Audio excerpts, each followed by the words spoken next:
how's it going? 2 weeks ago, I had this genius idea of making 3 things at the same time in my epic magic fighting game, Arcane Arena. If you didn't know, Arcane Arena is the game that I'm currently developing mostly by myself, and it's a spiritual successor to the great game Elemental Battlegrounds. So far, I have made fire magic, water magic, the rock magic, and wind magic. Those who have watched my previous devlogs may be wondering what has changed since the last time I posted. Well, there are now a total of 6 maps, and some also have been revamped. There's Isle of Spines, Harassa, Forest of Realities, Frostage Lake, the Sky, which is unfinished, Overgrown Passage, and all thanks to these people for their epic map making skills. The UI is also a little bit different. There are a bunch of other changes, and if you want to keep up with live updates or support Arcane Arena's development, be sure to join my Discord server with the link in the description. There, I post sneak peeks, patch notes, polls, and occasionally indulge in chat. Anyways, time for the customary montage of me destroying everyone in Arcane Arena. Start alive. I buried them! Whoa, oh god! No.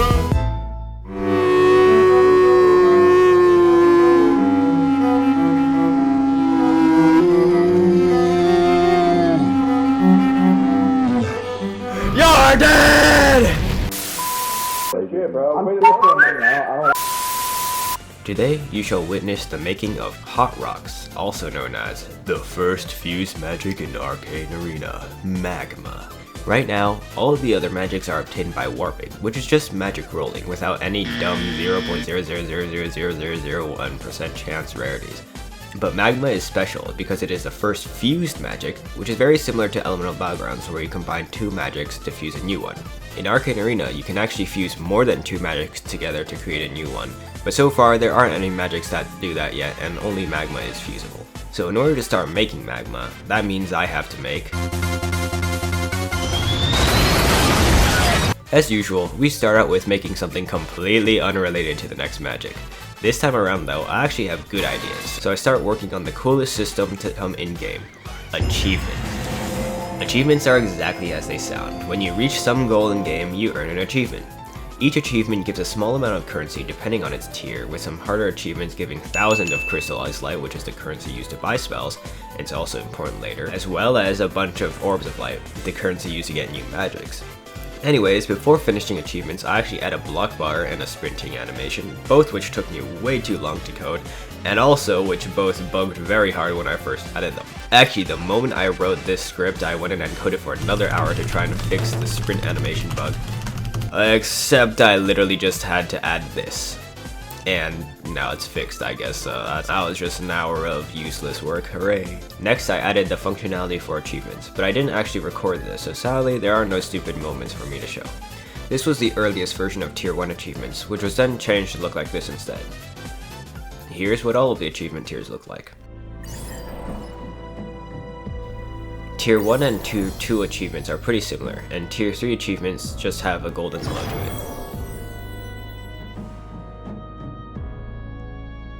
Tier 4 has a kind of spatial rift effect, and that's because Tier 4 achievements are for whenever you unlock a new magic. And lastly, achievements of Infinity, or also known as Tier 5 achievements, have a whole cutscene because, well, they're super rare and give a ton of rewards, 10,000 crystals and 50 orbs just for one achievement. But you will see when the game is actually released. You are able to collect the achievements in the achievements menu and also view your progress for 100%ing all the achievements. Now, it's actually time for... I started out by making the fusing area and coding the cutscene. This took me quite a few days of just building and VFX designing, and then another few days to script the cutscene. This area is loosely based off of a few different references, mostly from Honkai Star Rail, but I think it looks pretty cool, and actually it kind of looks like the Wizard 101 fighting arena for some reason. And then another few days of making and scripting the UI for fusing. So fusing in general took a pretty long time. Fusing works like this: you can select a target magic, and then you have to put in some amount of spells. The chance of fusing being successful depends on the amount of spells you put in, and you need a minimum of 2 spells to start. Each spell added increases the chance by 5%, and the maximum amount of spells you can put is 14, meaning the maximum success rate is 70%. Fusing costs nothing, except for a single orb, which is relatively cheap compared to rolling, which costs 10. All fused magics can also be rolled via the statue, just like normal rolled magics. So if you don't have the magics required to fuse, or you're too poor to unlock the spells after you fail a fusion, because failing a fusion or successfully fusing will lock the spells that you use, causing you to have to unlock them before you can fuse them again. So you can try your hand at rolling the magic instead of fusing. Be warned though, getting fused magics from rolling is rare at a 1% chance, and you are not guaranteed the magic that you want to fuse. Nothing super funny happened during fusing because I was mostly building, apart from me spamming the cutscene without a cooldown while I was making it, which you can see here.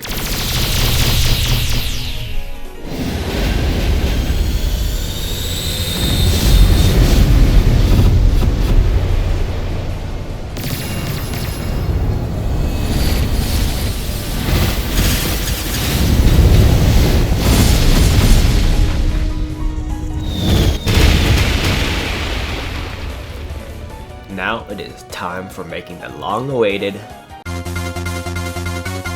The first spell is the AoE. Magma's AoE is called Volcanic Wave, and it's a cone-shaped explosion of magma that you launch from the ground. I first time traveled to the future, where the VFX and the base spell is done, and all I needed to do is code the hitbox. Such a simple task somehow sends me under the map when I spawn in though. What the heck? Then I make the animation. This time in Moon Animator because I was too lazy to open Blender, which is the app I usually use to animate. Oh, the quality dropped so much. Then I finished up the effects for the AoE because I lied and the VFX wasn't actually done, and I added the iconic block-shaped debris from Elemental Battlegrounds, as well as a trail that shows the startup of the spell. Next, oh, would you look at that? Magma Blast is done. How did I finish it, you ask? Next is Magma Counter. I first coded in the hitbox and casting functions, but since the hitbox was copied from Magma Blast, it was smaller than your... Counters are technically just a renamed version of the field type spells from Elemental Battlegrounds, like Spiky Shield. Magma Counter gives you a defense boost, sucking in nearby players and launching them back out, although maybe a little bit too far. After fixing the knockback, I started making the visuals. Huge thanks to Parsley Dev for modeling the rock shell for this move, as well as some models used later on for Magma. The rock shell closes onto the player, drags targets inwards, and then the entire thing explodes, flinging other targets outwards. Then I spent half an hour coding cubicle rock debris so it functions how I wanted it to. For the rest of the visuals, all I did was copy over the effects from Magma AoE and adjust them, so it didn't take too long. Then I have no clue what I did because for the next 3 days there was absolutely no progress. Magma Transport, which is the spell after the counter, was probably the easiest spell I had to make. I essentially just copy-pasted the effects from Magma AoE again, added a beam, then duplicated it 4 times to make the other Magma geysers. That was pretty fast, huh? After Magma Transport is Magma Transformation, which is probably the coolest transformation in the game right now, since there's only 2. Transformation is another new spell type. It is similar to the aura type spells, just like in Elemental Battlegrounds, but your entire body changes, and you get both a buff and a debuff instead of just a buff, which is given by aura type spells. They are also stackable with auras, leading to funny things like this. Magma Transformation causes magma to solidify you into armor, which is also modeled by Parsley. I also copied the Magma Transport visuals for the startup for the transformation, and now you can use it to gain aura. After the transformation, I fixed a bunch of bugs. Then, I started making... First, I coded a little bit of the backend. This I copied over from Magma Transformation and adjusted it to actually be like an ultimate. I then copied the VFX from Magma AoE again for the Magma ult. I wanted the ult to put you in a kind of cinematic zone, kind of like a lot of games where when you use an ultimate it plays a cutscene, but you're not actually in the map, it's like a kind of different area. So I had to build that too.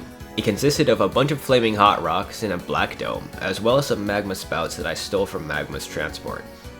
During this time I also made the animations using Moon Animator again for the rest of Magma spells, apart from the ultimate. Now comes the hard part. I had to animate a hand, something that I've never done before. For this, I hopped on Blender and animated for around a half an hour, and it turned out to be pretty decent. But then an issue arose, and that was importing the animation into Roblox, and making it scale correctly. I tackled this problem for a good part of an hour, and then gave up and did the rest off camera. And then I forgot to record the rest, so here's just the finished result of Magma Ultimate.